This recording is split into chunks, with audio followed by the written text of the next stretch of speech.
Salonen and Biasion shared third fastest time, 2 seconds further back, with Ericsson 1 second behind them.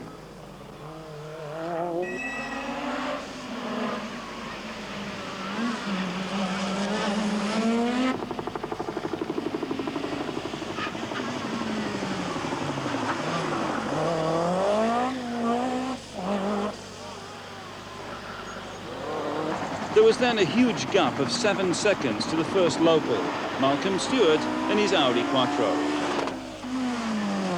Reg Cook, who seems to enjoy a love-hate relationship with the local crowd, was next fastest, followed by the Metro 6R4 of Tony Teasdale, the first of its type to be seen outside Europe. Kenneth Ericsson was quickest of the Group A crews in his Works Golf GTI, beating New Zealander Rod Millen, now resident of the USA, by a convincing margin on the short opening test. As a publicity exercise, the first stage was an excellent idea, but the real action was to take place over the forest tracks and private roads north of Auckland. 11 stages, totaling 180 kilometres.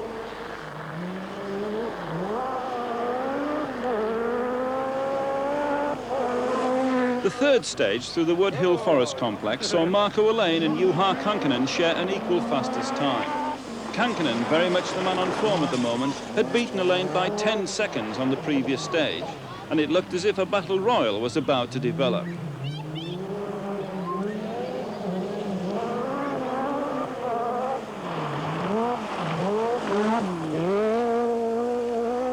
Behind them, Salonen, followed by the other two Lanciers of Biasion and Ericsson.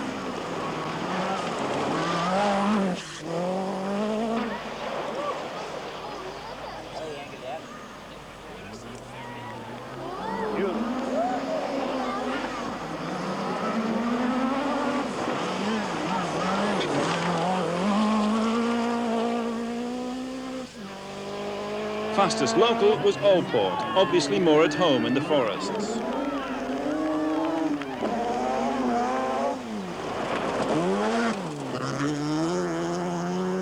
Rival Reg Cook was way down after gearbox troubles in his Nissan 240 RS. He completed most of the stage jammed in third gear.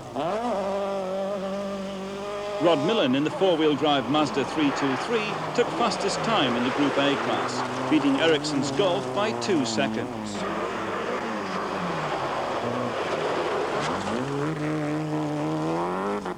Kenyan Mike Kirkland was way off the pace in his Subaru. Intermittent brake failure not giving him much confidence to press on. Tony Teasdale and Malcolm Stewart in Metro and Audi Quattro respectively were only 2 seconds apart. Teasdale was very much in a learning mode, this being his first outing in the new Metro.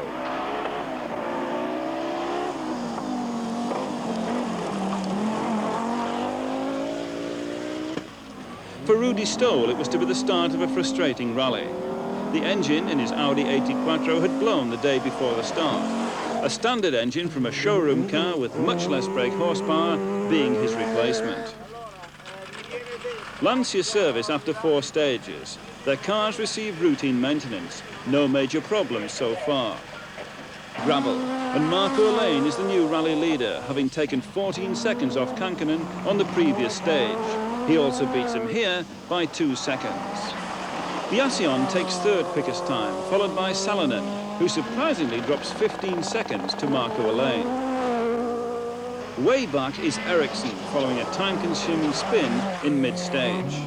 This leading group of 5 were already setting themselves apart at the head of the field. The local crews not unnaturally being way off the pace to their World Championship rivals. Teasdale and Stewart continue to battle it out, with the Metro only just having the edge.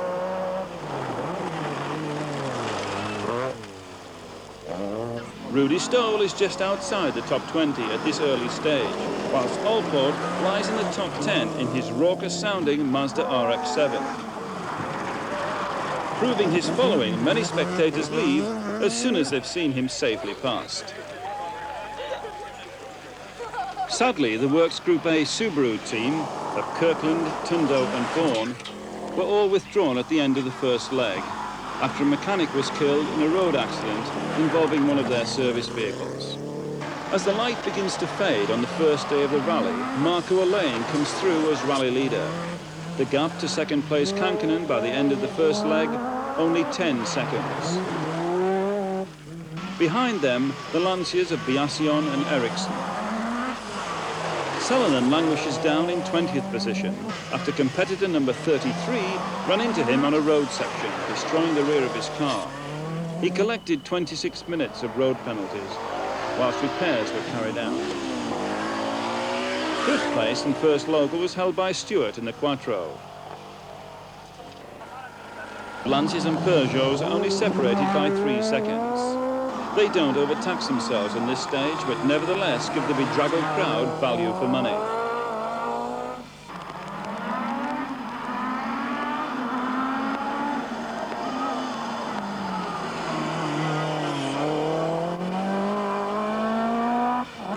The quickest local is Malcolm Stewart in the Quattro, who originally thought he wouldn't even make the start due to lack of finance. Fortunately for him, the Audi dealers of New Zealand stepped in at the 12th hour and saved the day, and they must be pleased with their investment so far. Eriksson continues to dominate Group A with a polished, total commitment drive.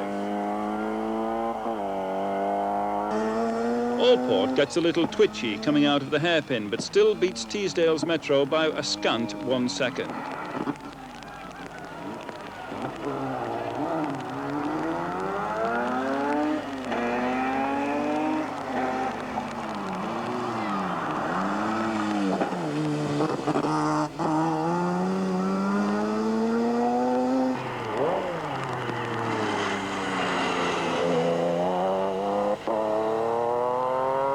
After the tarmac, it was into the Maramaru forest for 2 special stages.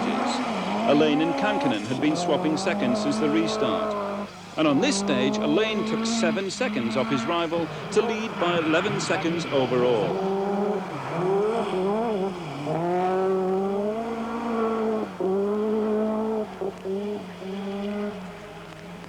There was a big gap in World Rally Championship terms to Biasion, who was 2 minutes behind.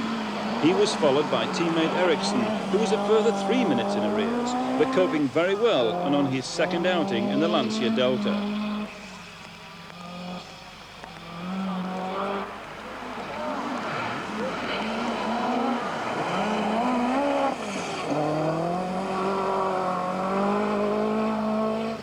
Teesdale was not only the quickest local driver on this stage, but also held 5th overall, albeit nearly 14 minutes behind the rally leader. Malcolm Stewart crawls through with a damaged rear end on his Quattro after going off into a bank. He was to retire at the stage finish. For once, it was not Kenneth Eriksson's Golf GTI that was quickest in Group A. That honour was taken this time by Rod Millen's 4-wheel drive Mazda 323. In overall terms, however, Eriksson was 4.5 minutes ahead of Millen. The rain continued to pour down. The spectators continued to watch, and the competitors continued to splash their way through the forests.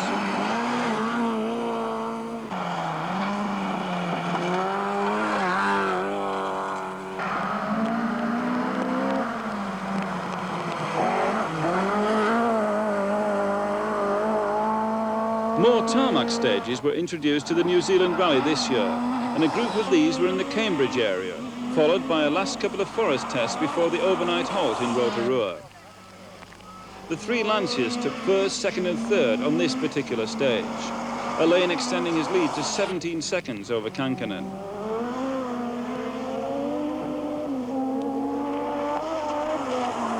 Teesdale was putting in a very steady drive in the Metro to continue to hold 5th overall.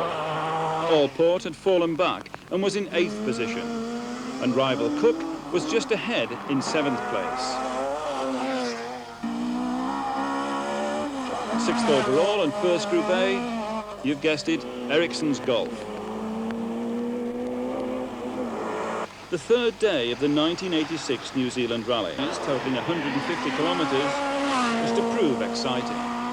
Carrying on where they left off, Alain and Kankkunen shared fastest time on the opening test. Behind them, as usual, the other two Lanciers of Biasion and Ericsson.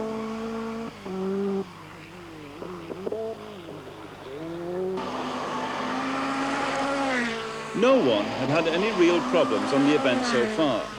The occasional wrong tyre choice was all that had troubled the leading group.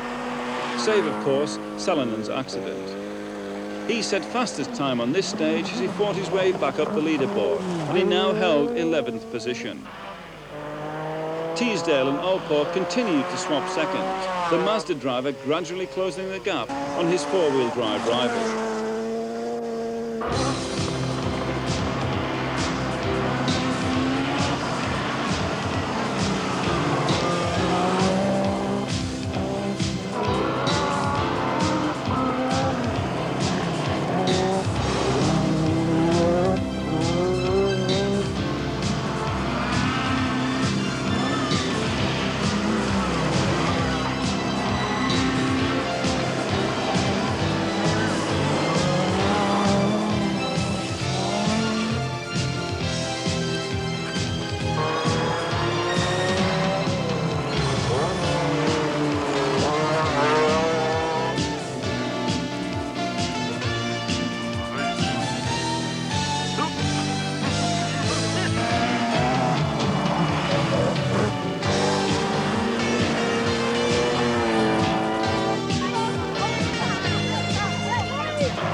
Special Stage 25, and one of the most popular spectator locations of the day. Many Australians make the trip to New Zealand each year for the rally, and the banter between the rival groups is a source of much amusement. This group of New Zealand supporters have even gone to the trouble of making scorecards and mark each crew out of 10 on their performance and style through this particular corner. Kankinen has set a couple of fastest times to take the lead from Elaine. Although beating him by 8 seconds on this 31-kilometre stage, things are still very close, and the pressure is on them both. One mistake could prove disastrous. As usual, the other two Lanciers follow in their wake. Biasion having a nice steady drive without drama, unlike Ericsson, who manages yet another spin to record a time almost a minute slower than Kankinen. Still, for a young driver, and on his second outing with the team, he's doing very well. Allport is fastest local, and is now close to within 3 seconds of Teesdale's Metro, much to the delight of the partisan crowd.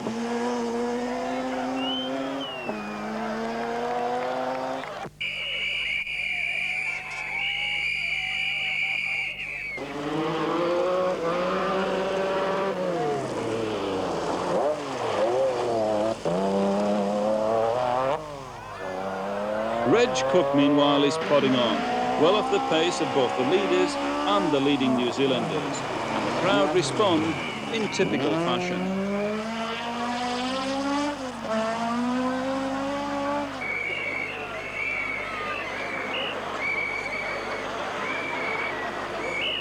Kenneth Ericsson continues to lead Group A in the Works Golf GTI, now over 5 minutes ahead of Rod Millen's Mazda. Neither crew has experienced any problems, and indeed it has been a feature of the event that thus far most crews are running trouble-free. The final stage of the day, 20 kilometres of forest track south of Rotorua. Sadly, an earlier stage had been cancelled when a Forestry Commission vehicle got onto the stage. First car on the road, Marco Lane, getting a big fright as he rounded a bend to be confronted by this potentially dangerous obstacle. Rally leader Kankinen takes a more cautious approach, but nevertheless beats Elaine by 2 seconds to consolidate his lead. Most crews decide on the softly style. Drowning out in a Ford will not win them any praise from critical team managers.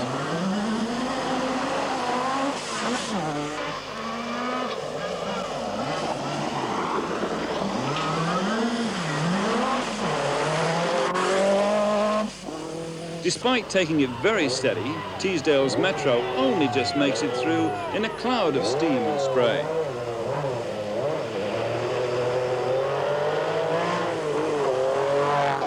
Allport is more aggressive, but then to him the merest hint of a crowd is sufficient to put on a show.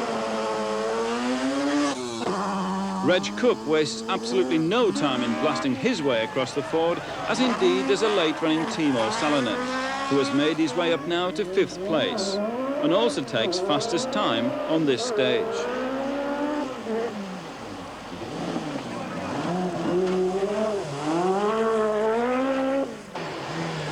Leading Group A driver Ericsson adopts a cautious style, which sees him safely through. But not so fortunate are some of the later runners, who provide much amusement for the spectators as they cough and splutter their way through the water, if indeed they do actually make it safely to the other side.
The fourth and final day. 100 yards from the restart, and the 3 Lanciers pull in to have their plugs changed.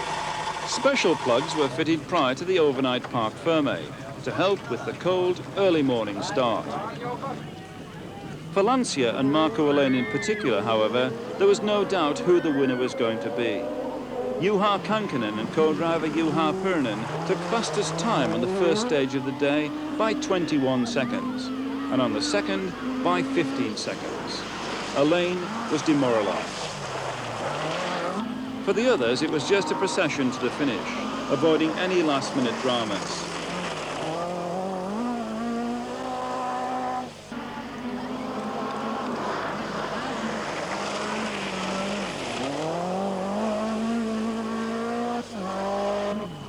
Salonen snatched the odd first or second fastest time, just to emphasize to Lancia that Peugeot were numero uno. The battle for top New Zealand driver was about to be finally resolved in favour of Neil Allport and his Mazda. Tony Teesdale's Metro struck differential trouble on stage 31, and although he continued, he was eventually to finish a disappointing 23rd overall. A feature of this year's event was an increase in the number of tarmac stages used. This section was towards the end of stage 32, a stage which began on gravel and finished on tarmac. Peugeot once again dominated.